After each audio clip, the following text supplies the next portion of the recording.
Hi! నిన్న జరిగిన match మళ్ళీ హై స్కోరింగ్ గేమ్ జరిగిందండి. అది వన్ సైడే జరిగింది. వార్ వన్ సైడ్ అంటారు గదా! అలా వన్ సైడ్ మాత్రమే జరిగింది. ఎందుకంటే కోల్‌కత్తా నైట్ రైడర్స్ దాదాపు 272 పరుగులు చేశారు. 20 ఓవర్‌లో 7 వికెట్లు కోల్పోయి నరైన్ అయితే ఒక విధ్వంసం సృష్టించాడు అనుకోవచ్చు. ఓపెనింగ్ బ్యాటర్‌గా వచ్చి 39 బాల్‌ల్లోనే 85 పరుగులు చేసి 7 సిక్స్‌లు, 7 ఫోర్‌లతోటి 217 స్ట్రైక్ రేట్‌తో ఆడడం చూసాం మనమైతే. దీనికి ముందు మ్యాచ్ కూడా అతనే ప్రదర్శనే మెయిన్ కీలకమైంది. మ్యాన్ ఆఫ్ ది మ్యాచ్ కూడా గెలుచుకున్నాడు. ఈ మ్యాచ్‌లో కూడా మ్యాన్ ఆఫ్ ది మ్యాచ్ అతనికే వచ్చింది. వరుసగా 2 మ్యాచ్‌లు ఒక నార్మల్ బౌలర్ ఓపెనర్‌గా వచ్చి ఇంత విధ్వంసం అయితే చేశాడు. 2 మ్యాచ్‌లు గెలిపించడానికి కారణం ఇతనే అయ్యిండు. వరుసగా 2 మ్యాచ్‌లు అయితే. ఇంకా డీసీ పరిస్థితి వస్తే 106 పరుగుల్లో దారుణమైన ఓటమిని అయితే చూసింది డీసీ.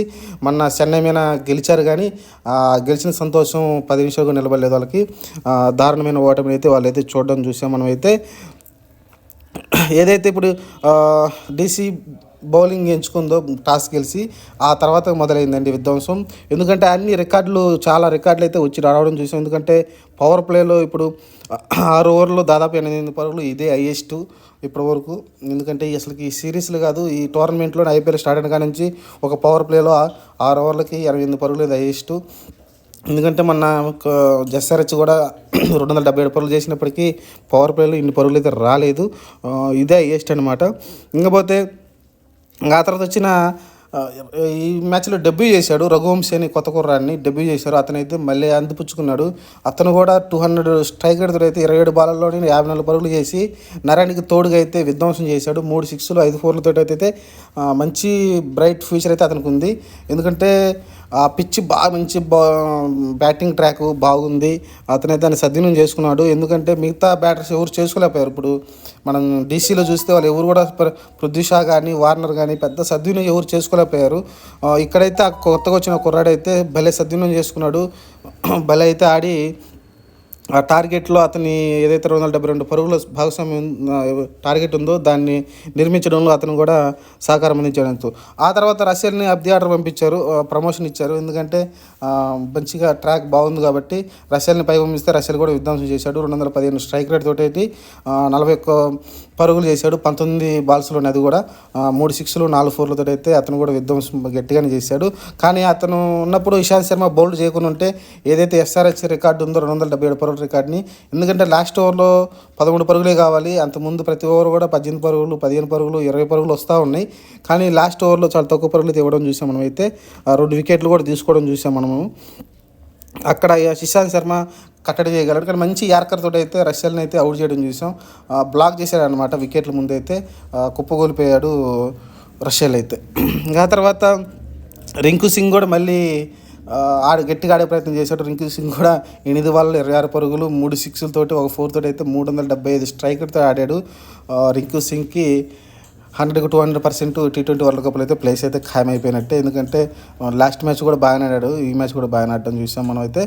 ఆ తర్వాత ఎందుకంటే ఇంత స్కోర్ చేసినాక మిగతా బ్యాటర్కి అవకాశం లేదు కాబట్టి టాప్ ఆర్డర్ బ్యాట్స్మెన్సే మొత్తం క్లోజ్ చేశారు. ఎందుకంటే నరైన్, రఘువంశీ, రస్సెల్ వీళ్ళు ముగ్గురే మేజర్గా అయితే స్కోర్స్ అయితే చేయడం చూసాం. ఆ తర్వాత బ్యాటింగ్ స్టార్ట్ చేసిన డీసీకి అయితే పెద్ద స్టార్ట్ రాలేదు, పెద్ద మైనస్ అయిపోయింది. వార్నర్ ఒక మంచి 2-3 షాట్లు ఆడినప్పటికీ ఆ తర్వాత పృథ్వీ షా కూడా ఆడాడు కానీ 2 షాట్లు. ఆ తర్వాత అయితే వరుసగా అయితే అవుట్ అవడం చూసాం. మిచెల్ మార్స్ డక్అవుట్ కావడం, అలానే అభిషేక్ పోరెల్ డక్అవుట్ కావడంతో అయితే వరుసగా అయితే 3 వికెట్లు పడిపోవడంతో అయితే పంత్ మీద భారం పెరిగింది. ఆ తర్వాత 4వ వికెట్ కూడా పడిపోవడంతో అయితే స్టబ్స్ వచ్చాడు. స్టబ్స్ పంత్ మంచి పార్ట్నర్షిప్ అయితే మధ్యలో వచ్చిందండి. పంత్ అయితే ఒక బ్రిలియంట్ నాక్ ఆడాడు. లాస్ట్ మ్యాచ్ కూడా 50 స్కోర్ చేయడం చూసాం. ఈ మ్యాచ్ కూడా 50 స్కోర్ చేయడం చూసాం. పంత్ ఖచ్చితంగా ఫామ్లోకి వచ్చినట్టు కనిపిస్తుంది. బాధ్యతమైన ఇన్నింగ్స్ ఆడాడు. అది కూడా స్లోగా ఆడలేదు. 220 స్ట్రైక్ కొడితే ఆడడం చూసాం మనమైతే. 25 బాల్‌ల్లోనే 55 పరుగులు 5 సిక్స్‌లు 4 ఫోర్‌లతో ఆడడం చూసాం. అలాంటి స్టెప్స్ కూడా మంచిగా ఆడాడు. లాస్ట్ మ్యాచ్ కూడా మంచిగా ఆడాడు. 32 బాల్స్‌లోనే 54 పరుగులు చేశాడు. 4 సిక్స్‌లు 4 ఫోర్‌లతో అయితే 168 స్ట్రైక్ కొడితే మంచిగా ఆడడం చూసాం. ఆ తర్వాత వాళ్ళిద్దరు అవుట్ అయిన తర్వాత 200 వాళ్ళు ఉన్నప్పుడు 200 దాటిద్ది అనుకున్నాం. ఎందుకంటే ఏదైతే ఓటమి అనేది తక్కువ చేసుకుంటారు అనుకున్నాం. కానీ వాళ్ళిద్దరు అవుట్ అయిన తర్వాత అయితే ఏ బ్యాట్స్మెన్ కూడా ఎందుకంటే వాళ్ళు 16 ఓవర్లో అవుట్ అయ్యారు. ఆ తర్వాత కంటిన్యూషన్గా వికెట్లు పడ్డాయి. అక్షర్ పటేల్ కానీ ఇంకెవరు మిగతా బౌలర్స్ ఎవరు కూడా సహకారం లేక 166 పరుగులకి అయితే ఆల్అవుట్ అవ్వడం చూసాం. అది కూడా 17 ఓవర్లు ఇంకా మిగిలిన్నాయి. 2 ఓవర్ల 4 బాల్స్ అయితే మిగిలిన్నాయి. ముందే అవుట్ అయ్యారు, ఆల్అవుట్ అయిపోయారు కాబట్టి ఈజీగా అయితే 200 దాటిచ్చేవాళ్ళు వాళ్ళిద్దరు ఉంటే. ఇది ఓవరాల్గా వరుస వికెట్లు అయితే స్టార్టింగ్లోనే 37 ఓవర్లు 33కే 4 వికెట్లు పడిపోవడంతో అయితే 4 ఓవర్లకే కుప్పకూలిపోయింది డీసీ అయితే. యాక్చువల్గా ఎస్ఆర్హెచ్ మ్యాచ్లో ముంబై అయితే చాలా పోరాడింది. ఒకనొక టైంలో మ్యాచ్ గెలుస్తారేమో అనిపించింది, కానీ మ్యాచ్ని అయితే కొంచెం హోల్డ్ చేసి ఆపగలిగారు. ఎందుకంటే వాళ్ళు కూడా దాదాపు 243 పరుగుల దాకా వచ్చారు.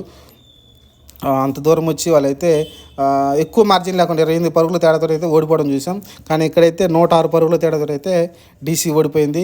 ఇంకా దీని ప్రభావం ఖచ్చితంగా టేబుల్ పట్టిక మీద అయితే చూపించింది. ఎందుకంటే టాప్లోకి వెళ్ళిపోయింది కేకేఆర్ అయితే. ఎందుకంటే +2కి వచ్చేసింది అది +2కి వచ్చేసింది రన్ రేట్ పరంగా అయితే చూసుకుంటే.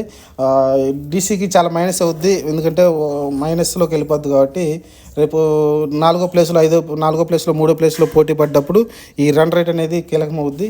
అప్పుడు పాయింట్లు సమానంగా ఉన్న ఈ రన్ రేట్ వల్ల వాళ్ళైతే టాప్లోకి వెళ్ళే అవకాశం అయితే తక్కువ ఉంటుంది. ఇది ఓవరాల్గా పంతు కెప్టెన్ ఇన్నింగ్స్ బాగుందండి. నారాయణ్ పంతు 2 హాఫ్ సెంచరీలు వేస్తే అలానే నారాయణ్ కూడా వరుసగా 2 హాఫ్ సెంచరీలు వేసాడు. అది కూడా మ్యాచ్ని గెలిపించే హాఫ్ సెంచరీలు అయితే అతను చేయడం చూసాం. పంతు చేసిన మటుకు ఒక మ్యాచ్ గెలిచారు, ఒక మ్యాచ్ అయితే ఓడిపోయారు. ఇది ఓవరాల్గా 160 పరుగుల దారుణమైన ఓటమి. నాకు తెలిసి 160 అంటే చాలా T20లో చాలా హై స్కోరు ఓటమి అనమాట. చూద్దాం మరి నెక్స్ట్ మ్యాచ్లో ఇంకేం జరగబోతాయో. ఇంకా ఎందుకంటే నేను చాలా రోజులు అనుకున్నాను ఇది కనీసం 277 పరుగులు చాలా రోజులు శాశ్వతంగా ఉంటుంది అనుకున్నాను. కానీ నిన్న కోల్కతా నైట్స్ ఆటను చూస్తే ఖచ్చితంగా ఇది కొట్టేసేలా కనిపించారు. కానీ లాస్ట్లో ఇషాంత్ వేసిన బౌలింగ్ వల్ల అయితే ఎస్ఆర్హెచ్ అయితే మిగిలిపోయింది. కానీ 2వ ప్లేస్కి వచ్చారు. ఏదైతే 263 పరుగుల అది ఆర్సీబీ ఉందో అది 2వ ప్లేస్ నుంచి 3వ ప్లేస్కి అయితే పడిపోయింది. దాని ప్లేస్ని అయితే వెనక్కి నెడుతూనే ఉన్నారు. మరి చూద్దాం అది దాని ప్లేస్ని ఇంకా ఎంతమంది గండాలు ఉంటాయో. సబ్స్క్రైబ్ చేయండి. టిక్ టిక్ పలేక లాగానే చేయండి, లైక్ చేయండి.